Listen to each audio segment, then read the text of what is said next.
Motorsport, entreprise trentenaire, l'un des seigneurs européens de la personnalisation, le préparateur officiel de BMW.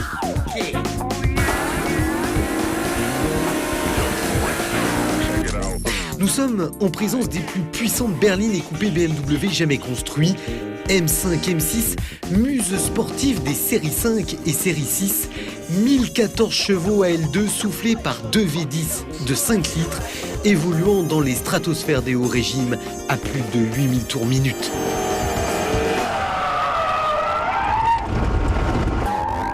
Bienvenue dans un univers où l'on manie la sorcellerie mécanique, où l'on porte au paroxysme de la sportivité la puissance à l'état pur à coups de cylindres en pagaille, de gestion électronique et de chevaux à en perdre la raison. BMW Motorsport vient de bâtir 2 super sportifs de luxe dont seuls les Allemands ont le secret.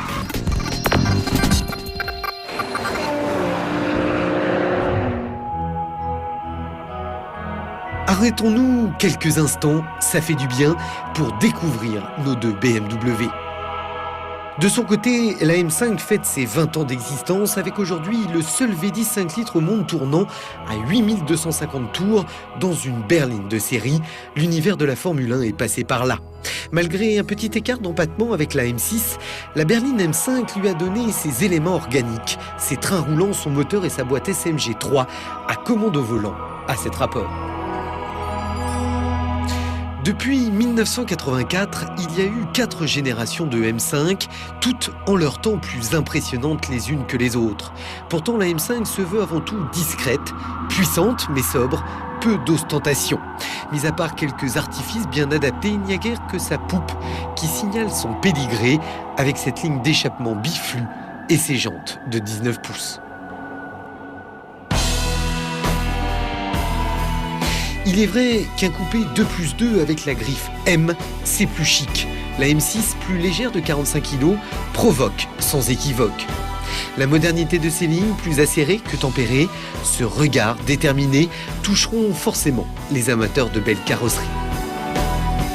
Son pack M la différencie esthétiquement d'une série 6 classique. Pour en juger, nous avons glissé une 630i à ses côtés.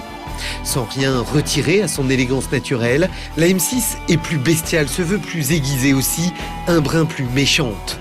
Bouclier, bas de caisse, calandre, échappement et ce fameux toit en carbone s'il vous plaît, la rendent athlétique incroyablement belle. La M6 c'est incontestable, renoue avec la tradition des grandes GTA allemandes.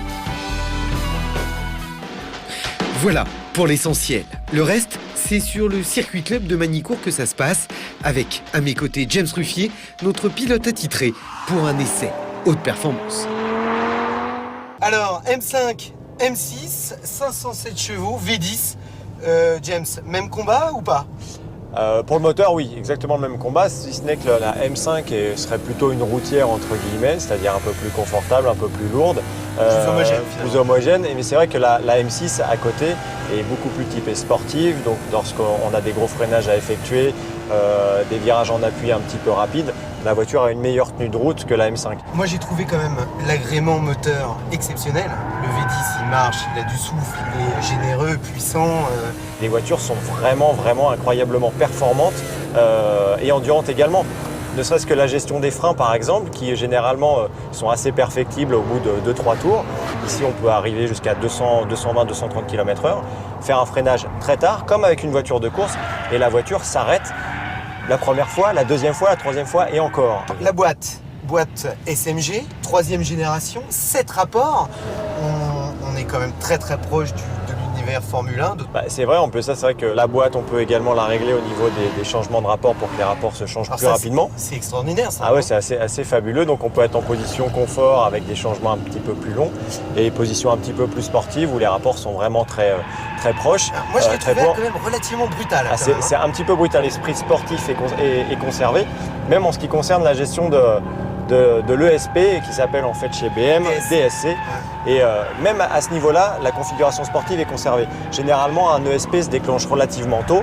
Par exemple, lorsque vous placez la voiture comme ça Ici, une dérive trop importante va être immédiatement stoppée avec un système de ce type-là. Étonnamment, BM a conservé la petite dérive agréable pour le pilotage. Donc il y a un excellent placement de la voiture dans les courbes. On a une voiture qui est plus proche d'une voiture de course avec la M6 et une voiture qui est peut-être un petit peu plus proche d'une berline sportive avec la M5. Il n'y a plus que le prix du rêve. 115 500 € pour la M6, 94 800 € pour la M5. Le rêve, oui, à vivre sans modération sur circuit, beaucoup plus raisonnablement sur la route.